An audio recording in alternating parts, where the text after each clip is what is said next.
Teman-teman yang dirahmati Allah Subhanahu wa taala, di ayat kedua surat Al-Ankabut Allah menyampaikan sebuah sindiran. Allah nyindir dengan bahasa, emangnya manusia pikir Allah akan biarin aja mereka mengatakan kami telah beriman, sementara mereka tidak diuji. Ini Allah lagi menyindir orang-orang yang selama ini berputus asa setelah beriman, berputus asa setelah berhijrah, berputus asa dan mengeluh setelah bertaubat. Allah lagi nyindir mereka nih. Seolah-olah Allah bilang, kenapa setelah kalian beriman malah kalian masih berkeluh kesah? Kenapa kalian setelah bertaubat malah menjadi ragu kepada Allah? Kenapa kalian setelah berhijrah malah jadi labil? Bukankah harusnya setelah kalian menyatakan kami taubat, kami hijrah, kami beriman, harusnya iman kalian makin mantap? Dan bukti bahwa iman kalian mantap apa? Bahwa ketika kalian diuji, kalian sama sekali tidak goyah. Jadi Allah Subhanahu wa taala seolah-olah mengatakan bahwa ujian adalah tabiat iman. Bahwa ujian adalah tabiat iman. Bisa diuji dengan ujian yang kita tidak suka, bisa juga diuji sebaliknya dengan ujian yang kita suka.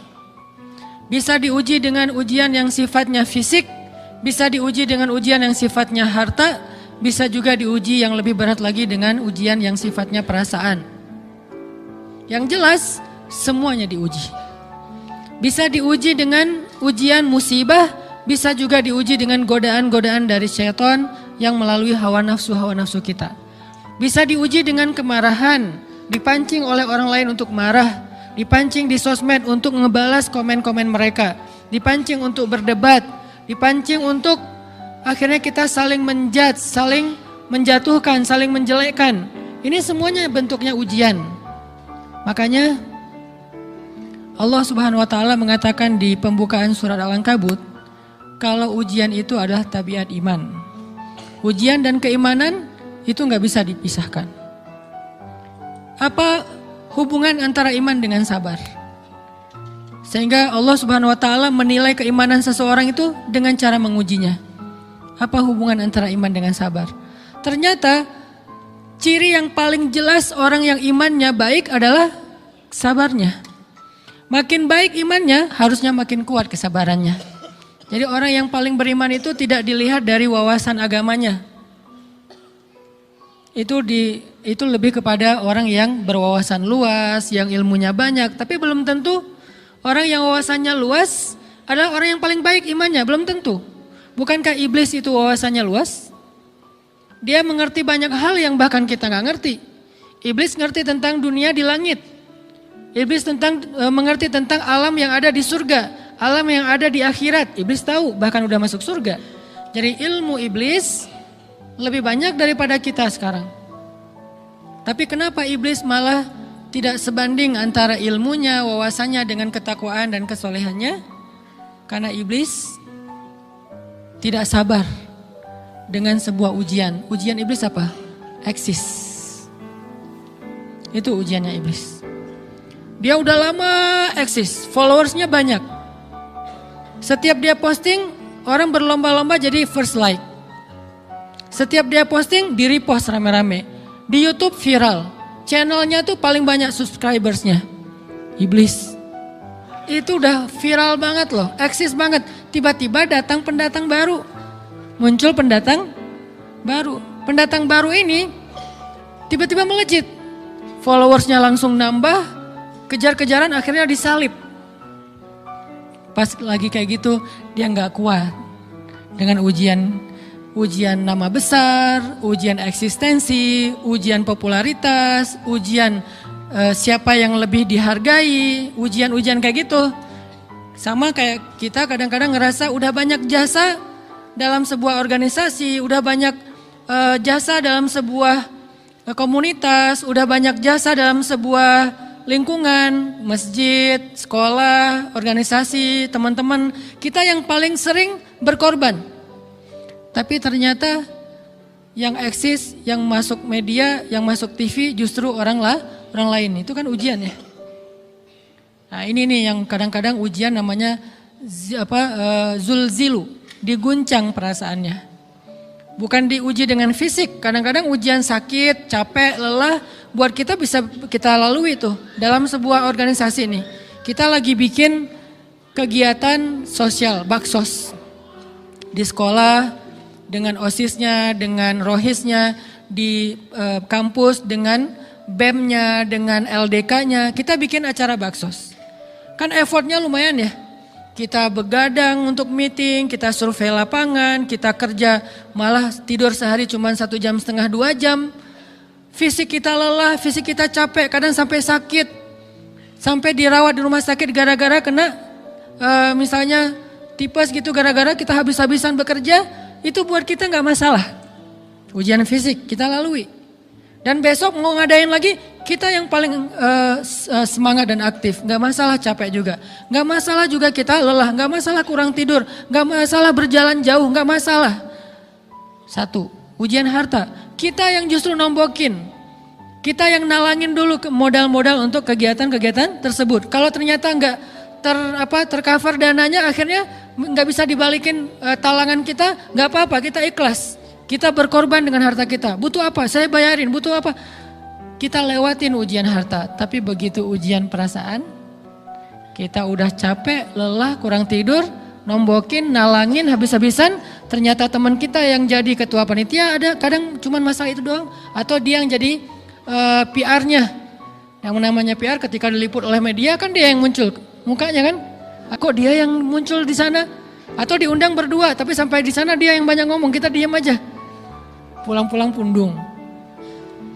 Begitu besok mau ngadain lagi, udah gak mau terlibat. Live group. Kenapa itu terjadi? Ujian zulzilu, perasaan. Itu yang dialamin oleh iblis. Iblis rela banget disuruh beribadah, sujud beribu-ribu tahun, kuat iblis. Kalau kita mungkin jidatnya hitam, kalau iblis mungkin udah kepala-kepalanya hitam, saking rajinnya sujud. Wah, ibadahnya udah ribuan tahun. Iblis disuruh berkorban dengan harta yang dia miliki, dia kasih aja semuanya. Tapi kalau disuruh dia ngalah dari Adam untuk memimpin alamin, menjadi khalifatullahi fil ard, menjadi pemimpin wakilnya Allah di muka bumi, buat iblis ini berat. Kenapa dia? Ana khairum min, saya lebih baik daripada dia. Saya lebih senior daripada dia. Saya lebih sehat daripada dia. Saya lebih keren daripada dia. Saya lebih.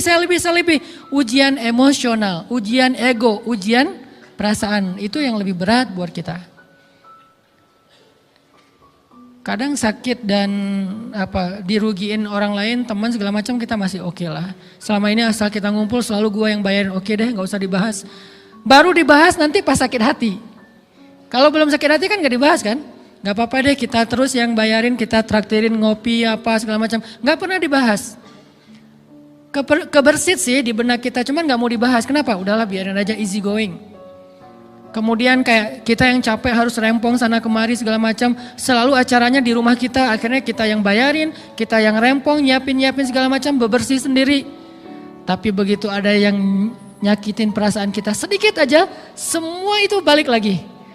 Dari dulu ya. Nah, keluar kan? Kenapa? Dipancing oleh ujian perasaan. Jadi ternyata yang paling berat itu adalah zulzilu, diguncang perasaannya. Kita kadang-kadang habis-habisan buat seseorang, nggak masalah. Hujan-hujanan dia yang pakai jas hujan, kita nggak pakai apa-apa, nggak apa-apa. Sakit-sakitan juga, dikerok dan segala macam, biarin aja. Kalau perlu misalnya kalau bannya lagi kempes, dia naik Grab, kita dorong-dorong motor terus cari tempat segala macam sampai tengah malam, nggak apa-apa deh buat dia. Apa sih yang nggak buat kamu? Begitu dia selingkuh, keluar semuanya. Mulai list report keuangan. Wah dulu sekian, sampai uang receh-receh juga dihitung kan ya. Kenapa bisa kayak gitu? Perasaan kan? Nah ini nih yang kita coba belajar, sabar terhadap ujian perasaan. Karena banyak macam-macam ujian. Nah gimana kita memanage perasaan kita, gimana cara kita merecovery perasaan kita dengan bab sabar. Ketika kita diuji dengan ujian ego, marah, perasaan, sakit hati, yang kayak gitu-gitu. Ini ujian jauh lebih berat daripada ujian fisik dan ujian harta. Termasuk rasa cinta, rasa benci, kadang itu menjadi ujian. Kenapa ujian bikin kita jadi tidak lagi logis, nggak realistis, dan kadang-kadang mengabaikan hal-hal nilai-nilai yang kita selama ini pegang sebagai satu kebenaran. Kita ngabaikan batasan-batasan syariat. Ini semuanya ujian dari Allah Subhanahu wa taala. Sehingga tidak disebut orang yang beriman kecuali ketika Allah Subhanahu wa taala melihat dia sabar dalam ujian. Kalau dia nggak sabar dalam ujian, malah di dalam pembukaan surat Al-Ankabut tadi Allah menggolongkan mereka termasuk orang-orang yang munafik. Apa arti yang orang munafik? Orang yang mengaku beriman tapi sebetulnya dia tidak beriman. Apa salah satu buktinya? Dia tidak sabar. Jadi kalau kita mau menilai diri kita mukmin atau munafik, dan ini bukan materi untuk menjudge orang lain, oh ternyata dia itu munafik, bukan. Lagi-lagi konsep kita belajar itu angle-nya untuk diri kita sendiri. Saya sangat tidak merekomendasikan kita belajar untuk mendapatkan kaca pembesar, mencari-cari kesalahan saudara kita. Tapi kita belajar untuk semakin bisa bercermin untuk menemukan aib dan kekurangan diri kita. Jadi semakin kita tahu ilmu agama, semakin kita tahu ayat dan hadis, semakin kita punya cerminan untuk menilai diri kita dan memperbaiki diri kita. Bukan nyari kaca pembesar untuk memperjelas aib-aib dan kesalahan orang lain. Kalau kita pengen menilai diri kita ini orang yang mukmin atau munafik, caranya lihat aja kita sabar nggak nih, terutama dalam masalah emosional, dalam masalah ego, dalam masalah marah, dalam masalah hawa nafsu, dalam masalah perasaan cinta, dalam masalah benci segala macam. Masih bisa nggak kita adil bahkan kepada orang yang kita benci? Adil kepada orang yang kita benci, adil kepada musuh sekalipun. Bahwa jangan sampai kita gara-gara nggak suka kepada seseorang, kita berlaku zalim kepada dia. Jangan. Ini berarti kita harus ngelawan ego kita sendiri. Ego untuk memaafkan orang lain, ego untuk bisa melupakan kesalahan orang lain, ego untuk bisa berlapang dada dengan hal-hal yang gak nyaman daripada orang lain. Ini adalah ujian yang paling berat. Di situ kita bisa lihat kita nih mukmin atau munafik. Kalau gak pernah sabar sama sekali dalam masalah ego, dalam masalah emosional, berarti jangan-jangan kita tergolong di antara orang-orang yang kata Allah, wa ma hum bimu'minin. Mereka bukan orang yang beriman. Kata Allah di surat Al-Ankabut, mereka itu adalah wala ya'lamannallahul munafikin, orang-orang yang munafik. Nauzubillah min dzalik. Kalau kita merasa pernah sabar terhadap emosi kita, sekarang kita lihat sesering apa kita sabar terhadap emosi kita. Maka derajat seorang mukmin tergantung tingkat kesabarannya. Ada yang orang sabar hanya kalau disakiti dengan satu kata. Ada yang sabar dengan satu kalimat. Ada yang sabar dengan satu paragraf. Ada yang sabar dibully rame-rame juga dia sabar. Berarti lahum darajatun inda rabbihim. Orang beriman juga bertingkat-tingkat. Dan tingkatan itu tergantung tingkat kesabaran kita dalam menghadapi ujian, salah satunya ujian emosional kita, perasaan kita. Sehingga teman-teman yang dirahmati Allah SWT, salah satu program kita untuk terus mengembangkan diri, program untuk tumbuh, program untuk memperbaiki diri kita di hadapan Allah itu adalah coba kita program dalam sehari aja, terus kita nilai berapa kali kita berhasil ngelewatin ujian emosional. Bukan cuman marah, termasuk cinta, benci, tersinggung, sakit hati, kayak gitu-gitu. Berapa kali kita bisa berhasil melewati itu dalam sehari. Gak usah seminggu, sehari aja. Di jalan, sama temen, di grup WA, di IG, di Twitter, di mana gitu. Coba kita lihat berapa kali kita bisa menahan diri kita dan bersabar. Bukan berarti tidak respon ya, bukan berarti pasif. Kita bisa merespon tapi dengan cara yang elegan. Kita bisa merespon tanpa harus memperlihatkan emosional yang meledak-ledak, bukan berarti ketika disakiti orang, dihina dan segala macam kita diam aja. Gak selalu kayak gitu. Kadang-kadang kita perlu merespon untuk mengklarifikasi, tabayun kalau kata orang-orang yang dalam ilmu fikih. Kita harus tabayun, tapi tabayun dengan marah itu beda. Tabayun dengan mencela itu beda. Sehingga kita mencoba menahan diri berpikir, aduh capek kalau gitu. Tapi kan ini bagian dari pembelajaran. Makin terbiasa kayak gitu, terbiasa elegan, maka otomatis jadi nggak terlalu repot lagi. Kan awal-awal bersikap pengen yang bijaksana, yang elegan, yang dewasa, itu kan kadang-kadang harus diusahain ya. Karena belum mengkarakter, harus mikir dulu gimana ya sikap yang paling dewasa, gimana ya sikap yang paling bijaksana, gimana ya sikap yang paling wise, gimana ya sikap yang paling elegan, masih mikir. Tapi setelah berkali-kali kita latihan, lama-lama itu menjadi spontanitas kita. Dan kalau udah bisa kayak gitu, insya Allah kita sudah mulai meniru nih akhlak Nabi Muhammad SAW. Ini ujian perasaan banget. Gimana kita ngelawan perasaan kita kalau lagi kayak gitu? Gimana kita ngelawan perasaan kita kalau lagi diuji? Gimana cara kita bersabar? Karena iman dan sabar itu bisa dibilang satu paket. Gak disebut orang beriman kalau gak sabar. Dan insya Allah orang yang sabar itu adalah ciri-ciri orang beriman. Gak mungkin disebut orang beriman kalau gak sabar. Kita pikir memang iman itu hanya ucapan. Kalau iman itu cuma ucapan, inna sholati wa nusuki wa mahyaya wa mamati lillahi rabbil alamin, gampang. Kalau iman itu cuma ucapan, hasbiyallah wa ni'mal wakil, gampang. Kalau iman itu cuma ucapan, la haula wa la quwata illa billah, gampang. Kalau iman itu cuma ucapan iyyaka na'budu wa iyyaka nasta'in, gampang. Tapi Allah mengatakan wa ma hum bimu'minin. Ahasiban nasu ayyutraku ayyaqulu amanna wa hum la yuftanun. Emangnya cukup dengan hanya mengatakan kami telah beriman lalu tidak diuji? Ternyata iman adalah sabar dalam ujian. Jadi nggak mungkin orang disebut beriman sementara dia tidak sabar, sementara dia emosional, sementara dia temperamen, sementara dia orangnya meledak-ledak, sementara dia orangnya mengeluh, sementara dia orangnya berputus asa. Nggak mungkin. Karena ulama mengatakan la tayasu, jangan berputus asa. Fa innal ya's laisa min akhlaqil muslim atau mu'min. Karena sesungguhnya keputusasaan bukan di antara akhlak orang yang beriman. Orang yang beriman itu tidak pernah berputus asa.